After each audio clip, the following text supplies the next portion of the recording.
দুপক্ষের একই স্থানের কর্মসূচি অর্থাৎ মিজান ময়দান থেকে যে কর্মসূচি ছিল সে বিষয়ে কোনো পক্ষকেই অনুমতি দেওয়া হয় নাই দাপ্তরিকভাবে, কারণ এখানে সংঘাতের একটি আশঙ্কা ছিল। সেই আশঙ্কা থেকে মূলত আমরা যেমনটি দেখেছি দুপুরের পর থেকে শহরের মিজান ময়দানে অতিরিক্ত পুলিশ মোতায়েন করা হয়েছিল।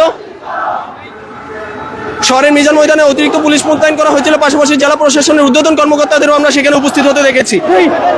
সড়কের দিকে এগোচ্ছে, অর্থাৎ আমরা দেখতে পাচ্ছি আইন শৃঙ্খলা রক্ষাকারী বাহিনীর সদস্যরা কিন্তু বিভিন্ন স্থানে তারা অবস্থান নিয়েছিল।